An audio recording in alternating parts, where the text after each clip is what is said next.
IMF ने पाकिस्तान के लिए $1.2 अरब की किस्त की मंजूरी दे दी। वज़ीर ख़जाना मोहम्मद औरंगज़ेब की तस्दीक। ज़राए के मुताबिक IMF ने EFF प्रोग्राम के तहत $1 अरब जबकि मौसमी तब्दीली के असरात से निमटने के लिए $20 करोड़ जारी करने की मंजूरी दी। जायज़ा मिशन ने पाकिस्तान की मईशत का जायज़ा लेने के बाद कर्ज जारी रखने की सिफारिश की थी। मौजूदा प्रोग्राम के तहत पाकिस्तान को मजमूई तौर पर $3.3 अरब जारी हो चुके। नायब वज़ीर आज़म वज़ीर ख़ारजा इसाक़ डार ने कहा, किस्त की मंजूरी हुकूमती इक़दामात पर IMF के एतमाद की अलामत है। भारत की मुखालफत को पाकिस्तान की कामयाब सफारतकारी ने हज़ीमत से दो चार किया। हुकूमत इस्लाहाती प्रोग्राम और अवाम को रिलीफ जारी रखेगी।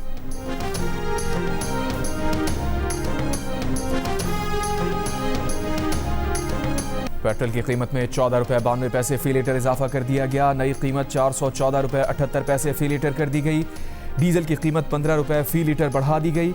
डीजल की नई कीमत ₹414.58 फ़ी लीटर कर दी गई। नई कीमतों का इतलाक रात 12 बजे से हो गया। अमरीका को जंगबंदी तजावीज़ पर आज ईरान के जवाब की उम्मीद। ईरान का अमरीकी तजावीज़ पर गौर जारी। अमरीकी वज़ीर ख़ारजा मार्को रूबियो ने कहा, अभी तक तेहरान का जवाब नहीं मिला, आज ईरान का जवाब मिल जाना चाहिए। उम्मीद है ईरान संजीदा मुज़ाकरात के अमल की तरफ जाएगा। साथ ही ये भी कह दिया कि गुज़िश्ता रात ईरान पर किए गए हमले ऑपरेशन एपिक फ्यूरी का हिस्सा नहीं थे, लेकिन अगर अमरीका पर मिसाइल फायर किए गए तो जवाब देंगे। ईरान के पास जौहरी हथियार नहीं होने चाहिए। ईरानी वज़ारत ख़ारजा के तर्जुमान इस्माइल बक़ाई ने कहा, ईरान किसी डेडलाइन पर तवज्जो दिए बगैर अपना काम कर रहा है। अमरीकी तजावीज़ पर गौर अभी जारी है। जब ईरान किसी हतमी नतीजे पर पहुंचेगा तो उसका ऐलान कर दिया जाएगा। ये भी कहा, दुश्मन की जुमेरात की रात की गई कार्रवाई आलमी क़वानीन और जंगबंदी की खुली खिलाफ वर्जी थी। ईरानी अफवाज मुकम्मल तैयार और सूरत हाल पर नजर रखे हुए हैं।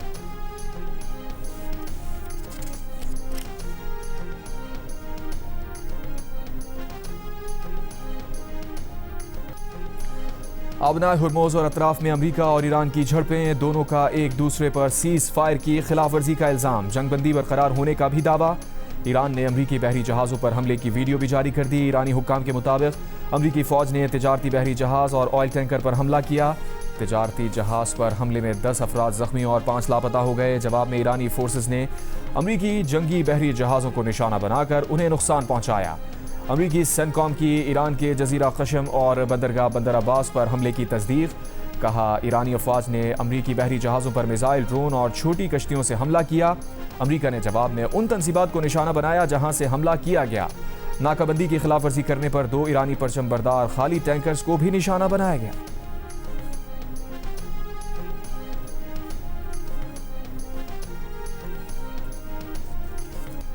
अमरीकी सदर ट्रंप का झड़पों के बावजूद जंगबंदी बरकरार रखने का ऐलान। ईरान के साथ एक बार फिर मुस्बत मुज़ाकरात और 1 हफ्ते में अमन मुआहिदा करने का दावा। जल्द मुआहिदा ना करने पर एक बार फिर हमलों की धमकी भी दे दी। सदर ट्रंप का आबनाए हुर्मुज़ से 3 अमरीकी जंगी जहाज़ों की कामयाबी से गुजरने का भी दावा। कहा, ईरानी हमलों से जहाज़ों को कोई नुकसान नहीं पहुंचा। हमला करने वाली ईरानी कश्तियों को तबाह कर दिया गया। प्रोजेक्ट फ्रीडम रोकने के सवाल पर अमरीकी सदर ट्रंप ने पाकिस्तानी वज़ीर आज़म शहबाज शरीफ और फील्ड मार्शल आसिम मुनीर की तारीफ की और कहा, पाकिस्तानी क़यादत के कहने पर प्रोजेक्ट फ्रीडम को रोका।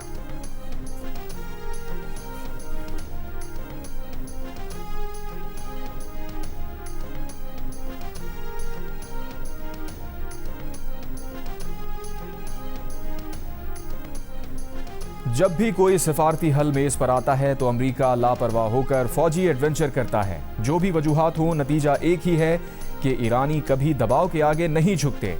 ईरानी वज़ीर ख़ारजा अब्बास अराग़ची का रद्द-ए-अमल। ईरानी मिसाइल सलाहियत से मुताल्लिक़ अमरीकी CIA की रिपोर्ट भी गलत करार दे दी।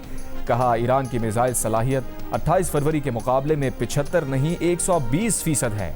ईरानी अवाम के दिफा के लिए ईरान की तैयारी 1000% है।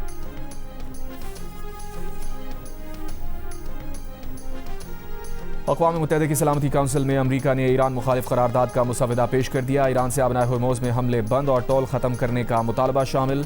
अमरीकी करारदाद के मुसवदे को बहरीन, सऊदी अरब, मुत्तहिदा अरब अमारात, कुवैत और कतर की हिमायत हासिल। रूस ने अमरीकी करारदाद का मुसवदा मुस्तरद कर दिया। करारदाद वीटो किए जाने का इम्कान। अक़वाम मुत्तहिदा में रूस के मुस्तक़िल मंदूब ने करारदाद को जानिबदाराना करार दे दिया। कहा, रूस ऐसी किसी करारदाद की हिमायत नहीं करेगा जो खित्ते में कशीदगी की बुनियादी वजूहात खुसूसन अमरीका और इसराइल की कार्रवाइयों को नज़रअंदाज करे। ईरानी वज़ीर ख़ारजा अब्बास अराग़ची का सेक्रेटरी जनरल अक़वाम मुत्तहिदा और सलामती काउंसिल के रुकन ममालिक को ख़त। अमरीकी करारदाद का मुसवदा यकतरफ़ा और नामुकम्मल करार दिया। कहा, हुर्मुज़ की मौजूदा सूरत हाल की असल वजह ईरान के खिलाफ अमरीकी और इसराइली फौजी जारिहत है, जिसका करारदाद के मुसव्वदे में जिक्र ही नहीं किया गया। अमरीकी सदर ट्रंप ने रूस और यूक्रेन के दरमियान 3 रोज़ा जंगबंदी तय पाने का ऐलान कर दिया। सोशल मीडिया पोस्ट में लिखा, दोनों ममालिक के दरमियान 9, 10 और 11 मई को जंगबंदी रहेगी। इस दौरान रूस और यूक्रेन दोनों ममालिक में यौम फतह की तकरीबात होंगी। ये दिन दूसरी आलमी जंग में सोवियत यूनियन की फतह की याद में मनाया जाता है, जिसमें यूक्रेन और रूस साथ थे। ट्रंप ने लिखा कि जंगबंदी के दौरान दोनों ममालिक के दरमियान 1,000 कैदियों का तबादला भी होगा। ट्रंप के मुताबिक इस जंगबंदी की दरख्वास्त उन्होंने की थी, जिससे रूसी सदर पुतिन और यूक्रेनी सदर व्लादिमीर ज़ेलेंस्की दोनों ने इत्तफाक किया।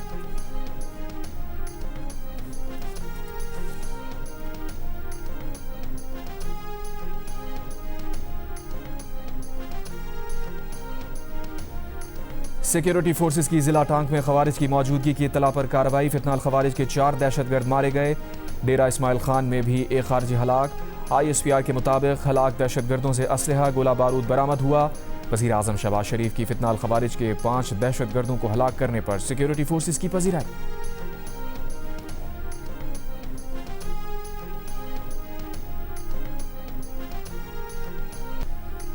हंगू में फितनाल खवारिज के 100 से ज़ायद दहशतगर्दों की दरअंदाजी की कोशिश नाकाम। पुलिस हुकाम के मुताबिक कामयाब ऑपरेशन के बाद स्कूल, दीगर इमलाक और पहाड़ी इलाकों को क्लियर कर दिया गया। पुलिस, CTD और दीगर इदारों ने फितनाल खवारिज की दरअंदाजी नाकाम बनाई। दहशतगर्दों के मोटर गोले आबादी पर गिरने से 6 शहरी शहीद, 13 जख्मी हुए। दहशतगर्द अपने हलाक साथियों की लाशें और जख्मियों को उठाकर फरार हो गए। IG खैबर पख्तूनख्वा का ऑपरेशन में हिस्सा लेने वाले एहलकारों के लिए खराज तहसीन, इनामात और तारीफी असनाद देने का ऐलान। पाकिस्तान की अमरीकी फोर्सेस के जेर कब्जा जहाज़ों पर सवार पाकिस्तानी और ईरानी अमले की वापसी की कोशिशें। नायब वज़ीर आज़म वज़ीर ख़ारजा इसाक़ डार का सिंगापुर के वज़ीर ख़ारजा से टेलीफोनिक राबता। सिंगापुर के करीब मौजूद जहाज़ों के 11 पाकिस्तानी और 20 ईरानी अरकान की बहिफाजत वापसी और देखभाल में सहूलत फराहम करने की दरख्वास्त कर दी। जारी बयान में कहा, दफ्तर ख़ारजा और मुतल्लिक़ा इदारे पाकिस्तानी शहरियों की जल्द वापसी के लिए अमरीकी हुक्काम से भी राब्ते में हैं। इसाक़ डार का ईरानी वज़ीर ख़ारजा अब्बास अराग़ची से भी राब्ता। जहाज़ के ईरानी अमले की पाकिस्तान के रास्ते वापसी में सहूलत देने से आगाह किया।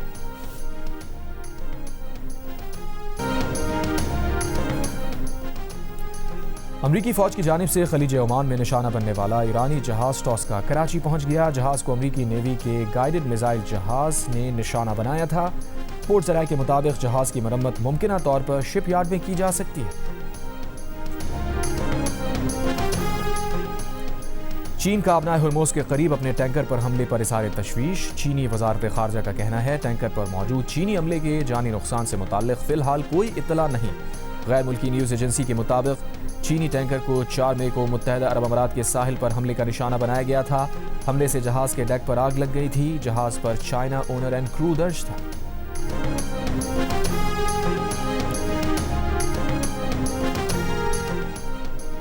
ईरानी सरकारी मीडिया का कहना है कि ईरानी बहरिया के कमांडोज ने बारबाडोस के परचम बरदार ऑयल टैंकर ओशन कोई को खुसूसी ऑपरेशन करके कब्जे में ले लिया। सरकारी मीडिया के मुताबिक ऑयल टैंकर को ईरानी तेल की बरामदात में रुकावट डालने की कोशिश के शुबे में जब्त किया गया। ईरानी पार्लियामेंट नेशनल सिक्योरिटी कमीशन के सरबराह इब्राहिम अजीजी का कहना है कि अपना हुर्मुज़ के लिए लीगल रजीम बिल तैयार है। पार्लियामेंट सरगर्मियां बहाल होते ही बिल को मंजूर कर लिया जाएगा। इब्राहिम अजीजी ने अपने बयान में मजीद कहा, ईरानी गार्डियन काउंसिल की मंजूरी के बाद ये बिल कानून बन जाएगा।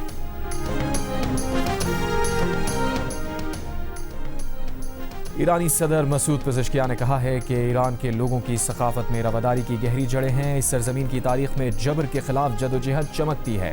ये शनाख्त ईरान के नाम की सरबलंदी तक जारी रहेगी।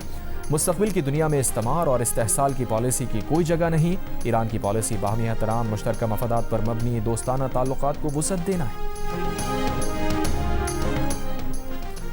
मुत्तहदा अरब अमारात का एक बार फिर ईरान से बैलिस्टिक मिसाइल और ड्रोन हमलों का इल्ज़ाम। अमाराती वज़ारत दिफा ने कहा, दिफाई निज़ाम ने ईरान से दागे गए 2 बैलिस्टिक मिसाइलों और 3 ड्रोन्स को तबाह कर दिया। ईरानी मिसाइल और ड्रोन हमलों में 3 अफराद जख्मी हुए।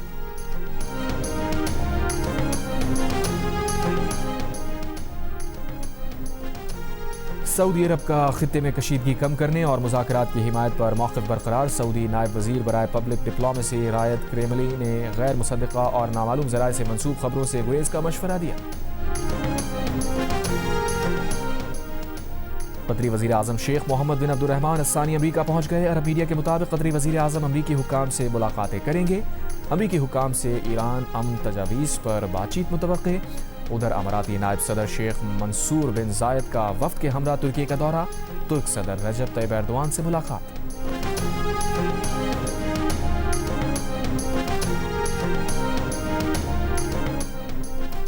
इंग्लैंड के बल्दियाती इंतखाबात में हुक्मरान लेबर पार्टी को भारी नुकसान। रिफॉर्म 1350 से ज़ायद सीटें हासिल करके पहले नंबर पर है। लेबर पार्टी इंग्लैंड में 868 सीटों के साथ दूसरे नंबर पर। रिफॉर्म यूके ने शुमाली इंग्लैंड में बड़ी कामयाबी हासिल कर ली। हार्टलपूल में रिफॉर्म यूके ने तमाम 12 नशिस्तें जीत लीं। मीडिया रिपोर्ट के मुताबिक कीर स्टामर की क़यादत पर मजीद सवालात उठ गए। लेबर के कई मजबूत कर रिफॉर्म यूके के हाथों से निकल गए। जॉनथन ब्रैश ने कीर स्टामर से इस्तीफे का मुतालबा कर दिया। हॉल्टन में रिफॉर्म यूके ने 15 नशिस्तें अपने नाम कर ली। वाइगन में लेबर को 20 नशिस्तों का नुकसान। रिफॉर्म को 23 नशिस्तें मिल गईं। स्टॉकपोर्ट काउंसिल पर लिबरल डेमोक्रेट्स का कंट्रोल कायम।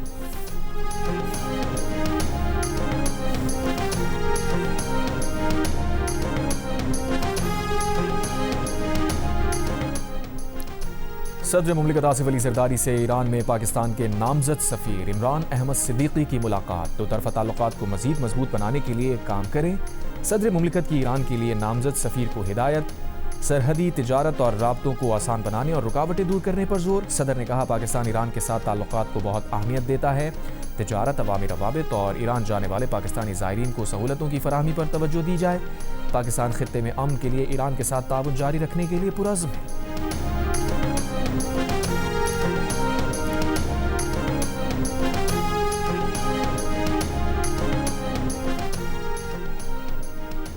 नून लीग के सदर नवाज शरीफ की ज़ेर सदारत आज़ाद कश्मीर पार्लिमानी बोर्ड का इजलास। आज़ाद कश्मीर के इंतखाबी उम्मीदवारों के नाम पर गौर किया गया। नून लीग की सेक्रेटरी इत्तलात के मुताबिक आज़ाद जम्मू कश्मीर के 45 इंतखाबी हलकों से 210 उम्मीदवारों के इंटरव्यूज़ का सिलसिला जारी है। नवाज शरीफ सीनियर रहनुमाओं के हमरा उम्मीदवारों के इंटरव्यूज़ कर रहे हैं। बोर्ड अरकान की मुशावरत से हतमी उम्मीदवारों का फैसला किया जाएगा।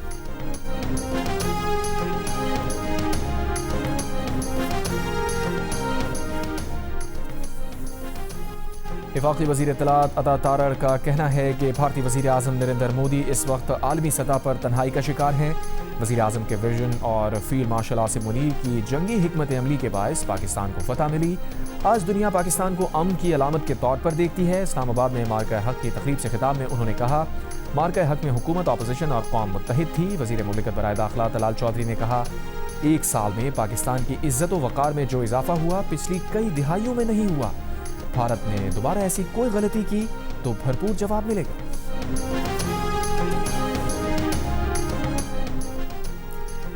पीटीआई सेनेटर मशाल यूसुफजई का बुशरा बीबी के इलाज के मामले पर सेनेट कमेटी बनाने का मुतालबा। सेनेट इजलास में कहा बताया जाए बुशरा बीबी को सर्जरी क्यों करवाना पड़ी। सेनेट की कमेटी जेल जाकर मामले को देखे। सेनेटर फौजी अरशद ने कहा यह कैसा इत्तफाक है कि बानी पीटीआई और बुशरा बीबी दोनों को आंख की बीमारी हो गई, ये तशवीशनाक है। तारिक फजल चौधरी ने बताया बानी पीटीआई और बुशरा बीबी को सहूलियात की फराहमी में कोई कमी नहीं की जा रही। कहा गया कि रात के अंधेरे में क्यों अस्पताल लेकर गए, रात को इमरजेंसी हो और दिन को लाया जाए तो भी ये कहेंगे कि लेट क्यों लाए। ढाका टेस्ट के पहले दिन पाकिस्तानी फास्ट बॉलर्स के खिलाफ बांग्लादेशी बैटर्स की शानदार बैटिंग। कप्तान नजमुल हुसैन शंतो की 101 और मोमिनुल हक ने 91 रन की इनिंग्स खेली। मेजबान टीम ने पाकिस्तान के खिलाफ 4 विकेट पर 301 रन स्कोर किए। मोहम्मद अब्बास, हसन अली, शाहीन आफरीदी और नौमान अली ने एक एक विकेट हासिल की। ढाका टेस्ट में पाकिस्तान की जानिब से बैटर आज़ान अवैस और अब्दुल्ला फजल डेब्यू कर रहे हैं। मोहम्मद रिजवान ने आज़ान अवैस और शान मसूद ने अब्दुल्ला फजल को टेस्ट कैप पहनाई।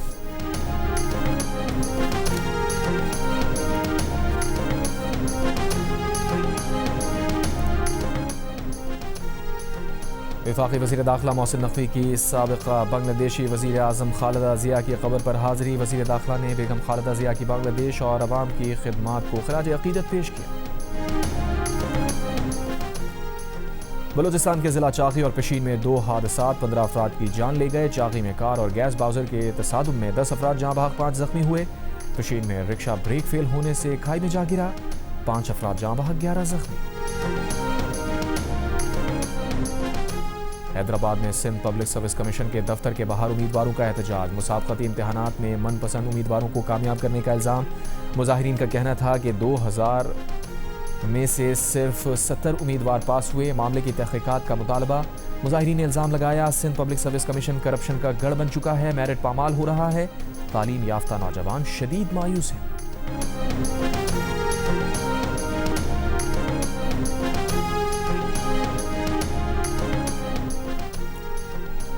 मार्का-ए-हक की कामयाबी का 1 साल मुकम्मल होने पर मुल्क के छोटे बड़े शहरों में रैलियां और तकरीबात। पाक फौज शोहदा और मुल्क की सलामती के लिए जान कुर्बान करने वालों को खिराज तहसीन पेश किया गया। लाहौर में मुख्तलिफ तकारीब मुनक़्क़िद की गई। मुस्लिम विमेन लीग के ज़ेर एहतमाम ऐवान इक़बाल से प्रेस क्लब तक बुनियानुल मरसूस रैली निकाली गई। कसूर के इलाके पतुकी में भी मुस्लिम विमेन लीग के ज़ेर एहतमाम रैली निकाली गई। पेशावर में भी मुख्तलिफ तकरीबात का इनेकाद किया गया। कराची में भी मार्का-ए-हक के सिलसिले में तकरीब। मुल्तान, फैसलाबाद, सियालकोट, बहावलपुर, रहीम यार खान, हैदराबाद, शिकारपुर, घोटकी, मटियारी, लोरालाई, हब, गवादर और बन्नू में रैलियां निकाली गईं। रावलपिंडी में यूनिवर्सिटी में यादगारी वॉक। प्रोफेसर्स, तलबा और इंतजामिया की शिरकत। भिम्बर और समाहिनी आज़ाद कश्मीर में भी रैलियां निकाली गईं। मार्का-ए-हक में शानदार कामयाबी का 1 साल मुकम्मल। लाहौर में पंजाब हुकूमत की जानिब से खुसूसी तकरीब। वफाद पाकिस्तान को खराज तहसीन। फनकारों की परफॉर्मेंस ने हाज़रीन के दिल जीत लिए। इस्लामाबाद में भी मार्का-ए-हक के सिलसिले में 3 रोज़ा तकरीबात का आगाज हो गया।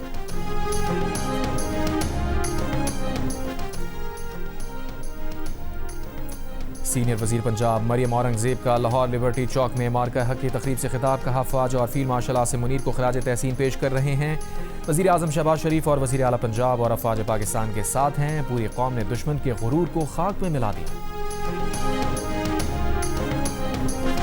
मोटर बाइक पे है और बड़ा मजा आया। मोटरसाइकिल का लाइसेंस है? नहीं है मेरे पास। तो ये तो गैर कानूनी काम है। ये आज मैंने पहली बार जिंदगी में मोटर बाइक चलाई है। हाँ। तो अब जो प्रोसेस है इसमें मैंने 2 गलतियां की हैं। हाँ। एक हेलमेट मेरे पास होनी चाहिए थी। हाँ। और दूसरा मेरे पास लाइसेंस होना चाहिए था। हाँ। गाड़ी का लाइसेंस मेरे पास है। हाँ। तो अब मैं इंशाल्लाह अगर बाइक चलाने का मुस्तकबिल में फैसला करूंगा तो अपने साथ हेलमेट भी रखूंगा और लाइसेंस भी ले लूंगा। मेयर कराची मुर्तज़ा वहाब लाइसेंस और हेलमेट के बगैर इलेक्ट्रिक बाइक पर सिंध असेंबली पहुंच गए। कहा जिंदगी में पहली मोटरसाइकिल चलाई, बहुत मजा आया। 2 गलतियां हुई, हम हेलमेट खरीदेंगे और लाइसेंस भी बनवाएंगे।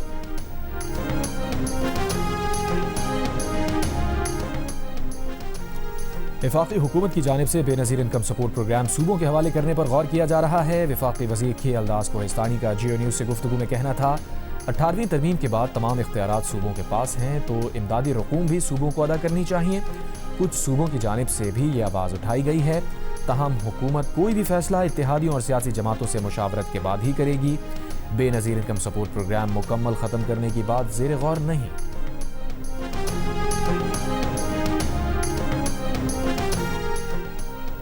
पच्चीसवीं सिंध एमेचर गोल्फ चैंपियनशिप के दूसरे रोज सीनियर कैटेगरी का टाइटल उमर एजाज के नाम रहा। इरफान खान ने दूसरी और नदीम इफ्तिखार ने तीसरी पोजीशन हासिल की। प्रोफेशनल्स कैटेगरी में शहबाज अहमद 3 अंडर पार के साथ टॉप पोजीशन पर हैं। जुहेब आसिफ और हशमत मुश्तरका तौर पर दूसरी पोजीशन पर। एमेचर्स में जिया हई और जाहिद उमर 4 ओवर पार के साथ लीड कर रहे हैं।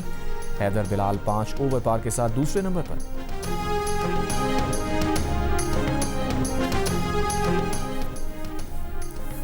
इस्लामाबाद में जारी ITF चैंपियनशिप में मोहम्मद शुएब सेमीफाइनल में पहुंच गए। उन्होंने तुर्की के करीम यलमास को सख्त मुकाबले के बाद 6-4 और 7-6 से शिकस्त दी। चैंपियनशिप में आज सिंगल्स सेमीफाइनल्स और डबल्स फाइनल खेले जाएंगे। बैतुल्लाहम में 2 बरस के वक्फे के बाद 10वीं फ़लस्तीन इंटरनेशनल मैराथन का इनेकाद। फुल और हाफ मैराथन के अलावा 10 और 5 किलोमीटर की फैमिली रेस भी इवेंट का हिस्सा थी। हज़ारों फ़लस्तीनी और गैर मुल्की रनर्स की शिरकत। इस बार मैराथन का slogan unity of the homeland था।